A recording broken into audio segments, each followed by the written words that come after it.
ओम नमो भगवते वासुदेवाय।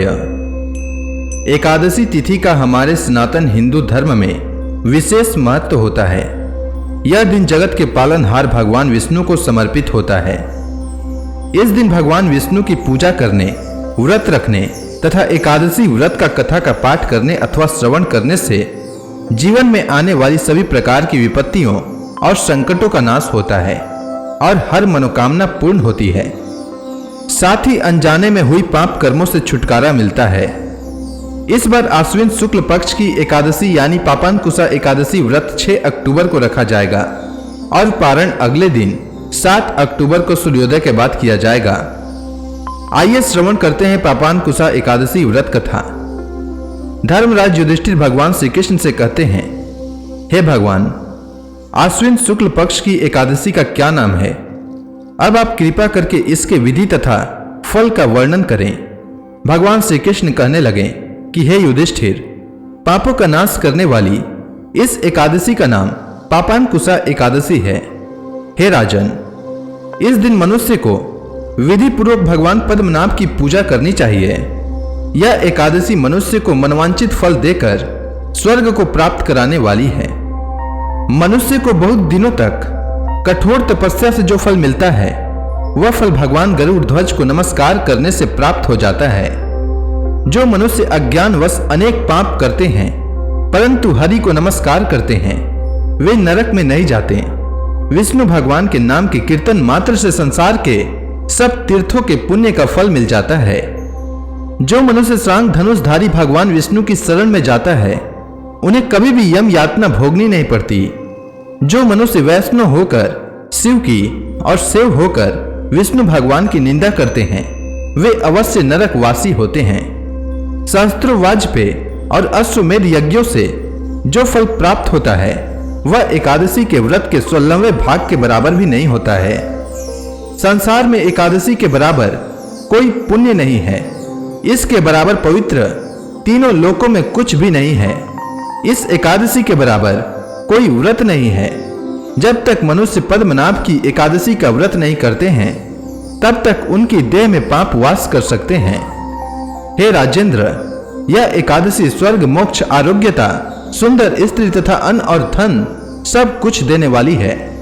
एकादशी के व्रत के बराबर गंगा, गया, काशी, कुरुक्षेत्र और पुष्कर भी पुण्यवान नहीं है।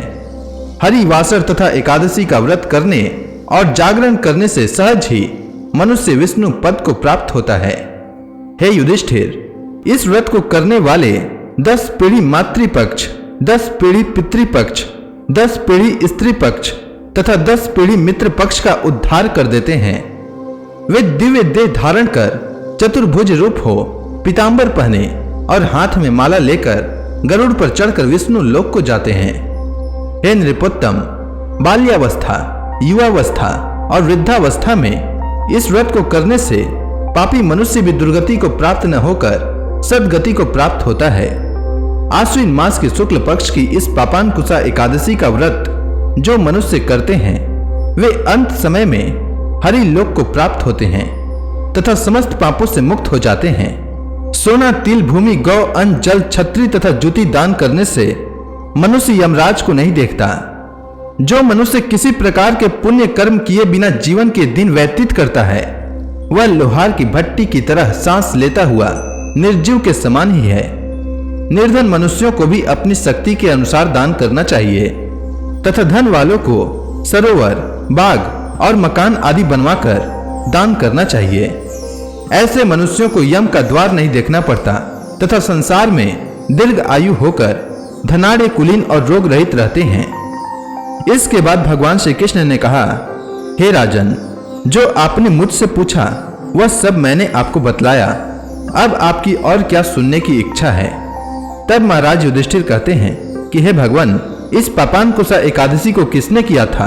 कृपा करके कहिए, मैं सुनना चाहता हूँ। भगवान श्री कृष्ण ने कहा, हे राजन, प्राचीन समय में विंध्य पर्वत पर क्रोधन नाम का एक बहेलिया रहता था। वह बड़ा क्रूर था।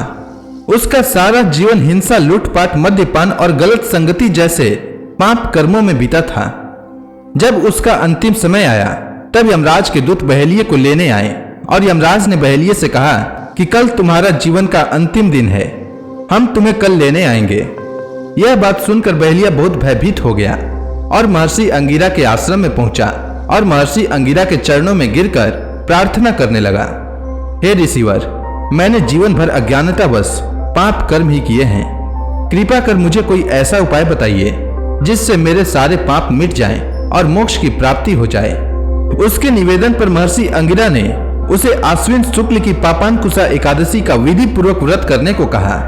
महर्षि अंगिरा के कहे अनुसार उस बहेलिये ने पापांकुशा एकादशी का व्रत किया और किए गए सारे पापों से छुटकारा पा लिया और इस व्रत पूजन के बल से भगवान की कृपा से वह विष्णु लोक को गया।